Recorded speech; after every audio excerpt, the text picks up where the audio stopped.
ghosted my boyfriend on New Year's Eve, and I have not spoken to him since.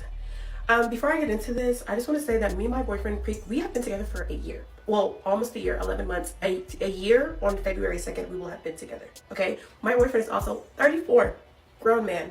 He also is a homeowner, has a pretty good job, and also has a business that he's starting. So let's start there, right? So recently, I obviously, like you all know, I've become unemployed, and I have not been able to find a job. I have put in like 30 applications a day. I've got nothing, like barely even an interview. I've gone on 2 interviews. So I've been literally struggling, and I no longer have the funds to afford these bills. Okay, it's something so crazy about having hundreds of thousands of dollars one day and then the next day having nothing. But that's what's going on right now.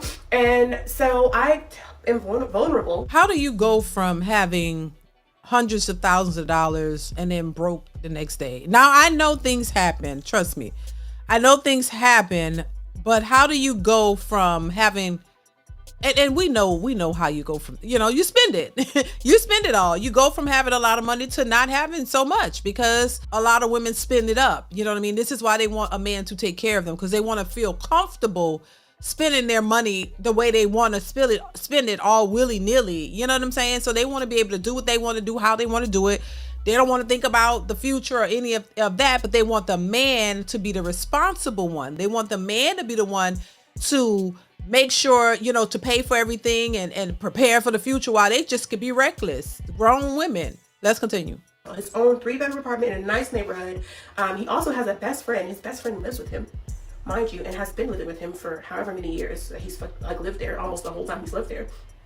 And so I'm like, if his best friend can live with him, why not? He's over, So I'm like, hey, I need a place to stay. Which honestly, in hindsight, I shouldn't even have to ask for that. He knew I was struggling. He should have said, hey, let me take something off of your plate. Like, come stay with me so that you can breathe and get this. If he really cared about me, he would have said that, but he didn't. He sat there and he watched me struggle, and then watched me get to the point where I was like, hey, I just need a break. Like, I'm literally so depressed. I'm losing my mind. I can't find anything. Can you please help me? And he said no. At first, he goes, oh, I like that we have our own places to retreat to when we get into our arguments. And wrong answer. Number one, when we get into arguments, we never leave. Like, we stay in the same room and we continue to talk it out until we work it through, which I think is a really good habit that we have and a really good green flag that we have in our relationship. Yes, do we get into arguments? So does everyone. Yes, do I lose my cool? I'm a woman, but I rein it back in and we figure it out, and nobody goes home. So that's a weird thing to say. We've never even done that. Second of all, that's like a problem to me, not a solution. When we get into arguments, we should not be leaving, because what happens when we get married? There's no way to go. You both live in the same house. So maybe that's not a good habit to start. Being that we have not started yet, maybe let's not start that now. On our very first date, I told him that I wanted to be engaged within a year. I said, after a year, I want to be engaged. He said that's plenty of enough time for someone to know whether or not they want to get married or not. This is what he said.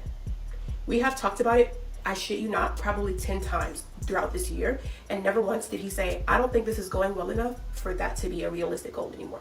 Never once did he say, hey, like, let's pump the brakes. I don't think that we're doing that well for it to get to that. So, well, maybe it just was going to take a little bit more time. Maybe he was still trying to figure out the situation to see if this is something he really wanted.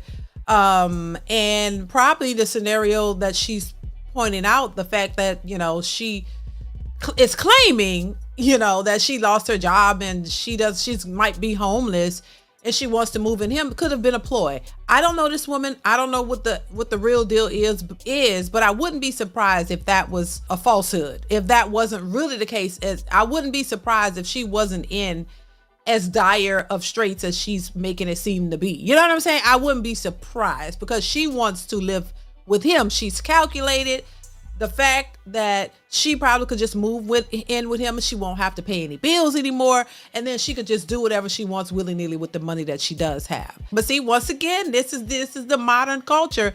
This is the women who want to be boss chicks and you don't need no man. But then y'all get tired of paying them bills. You get tired of doing it by yourself. And so you want a man to come in and rescue you. That's just what it is. Just call a spade, child. Let's continue. I'm thinking we're doing well. We're on schedule. After a year or a year and a half, we'll probably get engaged. And he goes, I don't think I want to live with someone again until I'm married to them, which is some new boundary that he literally just made up, because he's never said that the whole time we've been together. And I go, maybe it's not a good idea that you live with someone after you already got married to them, because what if you guys are not compatible to live together and you don't know that until after you're already married? Then what? That's really dumb, actually. And so I'm like, okay, that's a completely new thing. But granted, it's been a year. We set our goal for a year. Are we going to get married? And he goes, no, that was your goal. Since when was this my goal? It was my goal, but like, I thought we were in agreement. No, because you said you told him that you want to be engaged after a year. That was your goal. He didn't tell you that's what he wanted. You told him that's what you wanted. So that's what you wanted. That wasn't necessarily what he just went along with it. If he wanted to really marry her, he would have married her already. He would already be working towards that and possibly already proposed to her. Just saying. Let's continue. Because you never said that we weren't in agreement. Clearly, I made all this up in my head, and this was never a goal. I just thought it was a goal because I continuously talked about it. And he never said that it was unrealistic. As a matter of fact, he said the quite opposite, that it was a realistic goal to have. And never once, as we neared to the end of that year, did he ever say, hey, I don't think we're close to being married. So imagine my surprise when he says, I don't think we're close to being married. We still have things to figure out. Because a couple of nights ago, I got super irritated at him and yelled at him and told him to leave my house. And apparently that's enough of a reason for him to be like, whoa, I don't want to marry her. The double standards.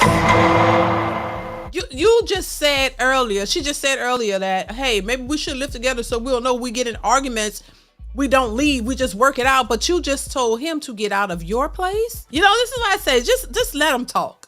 Just let him talk. Just let a woman talk. And she gonna tell on herself, right? And that's exactly what she just did. So now you talking all that, but then you told him to leave your place. Nah, in his mind, he's like, okay, that's a wrap. All right, nah, I don't think we need to live together. He's like, nah, I don't think this is gonna work. Probably in his mind. See, he's not gonna tell it to her. That's the thing. Men don't vocalize things the way we do. So he probably made up in his mind, okay, all right, I see, bet. I see how this is going, okay. All right. So yeah. And so I said, hey, I'm actually scared that I'm gonna be homeless because I can't do it no more. I'm tapped out of resources. And I think I'm gonna end up, if you don't let me live with you, I'm gonna end up in my car, living in my car, something like being actually homeless. And he goes, well, plenty of millionaires have lived in their car before.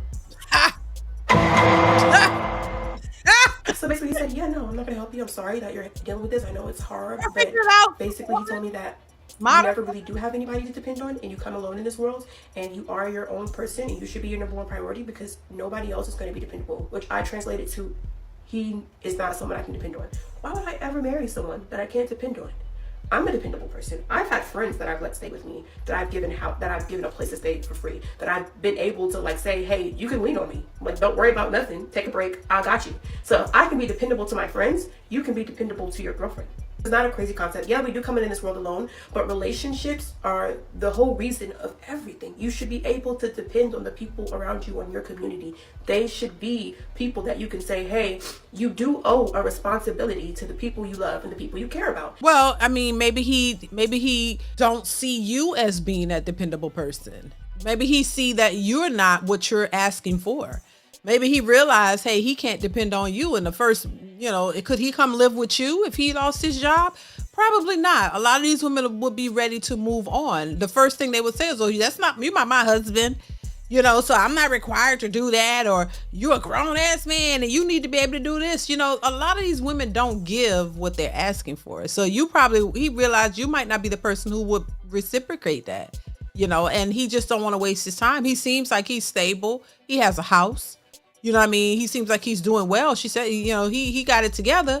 And you're the one who's struggling, trying to, mooch off of that person. Even though you're independent and you're taking care of yourself, you're probably struggling doing it. Especially if you're saying you went through that amount of money in such a short period of time and now you want him to take care of you. No, you are a responsible adult and you need to take care of yourself. That's not your husband. So he owes you nothing. Y'all were in dating. And once again, I think that there's more to the story. There's always more. They don't usually tell you every single thing. I think there's something being left out here. For real. I think there's something left out. But let's continue. And apparently he doesn't think that way. And I don't think I can be in a relationship with someone who doesn't think that way. And so I decided that I kind of ghosted him. I just stopped talking to him and I probably will never speak to him again. That really turned me off. And yeah, that's why I broke up with my boyfriend, because he said it was okay that I be homeless. I should be homeless while he goes home to his 3-bedroom house in a nice neighborhood and rubs his feet together under his nice comforter set, his nice sheet set, and watches his 70-inch TV on the wall and Girl, twiddles his thumbs together. Well, damn, are you salty? Are you mad? Are you jelly? Sound like you jealous. I mean, he goes home to his 3-bedroom house and he can rub his feet together, his comfortable sheets. And are you mad? Like this is, I tell you, I tell y'all, listen, a lot of these women are in competition with these men. They want to be like a man. They want to be able to call the shots and then have an attitude while they're doing it. You're jealous of this man? I mean, the way you talking, that sound like a jealous person to me. You jealous that he got a house and he's doing well and you the one struggling about to be homeless? Come on now. And you mad because he don't want you to come mooch off of him? That he realized you're an independent boss chick, you don't really need him? Why would he subject himself to that? Let's continue. I'm out in my car in the cold. Talking about he's gonna give me a blanket for Christmas so I don't be cold. You won't get you a Christmas. Baby, look, I call cap on this story. I don't believe it, but it is what it is. But I don't think he was wrong for making the decision that he made. You know, that's his space, and I don't. As a grown woman, you shouldn't feel offended by that, and you shouldn't be mad. You should move on, you know, and continue to live your life. Figure it out, you know, because once again, if it was him who didn't have a place to stay and he needed your help, these women would not want to help. They don't feel or believe that it's their responsibility to help a grown man. So why do you think it's a man's responsibility to help a grown woman? Figure it out. Y'all gonna figure it out. Y'all gotta figure it out anyway. If he told you no and you don't have any other options, you gotta figure it out. He doesn't have to do what you want him to do. He's not obligated to you. Y'all not married. Y'all not in this. I don't even think they together. What's together, in my opinion? Just based off of what she's saying and how she's saying it, I don't think they were really together. So it's not his responsibility. I think she was in the wrong and you should move on. Why everything got to be a video? You don't have to go make a video about a person making their own decision about what they want to do with their stuff. That's childish, in my opinion. So yeah, I thought that was just crazy. And I don't think he was wrong at all. I really don't.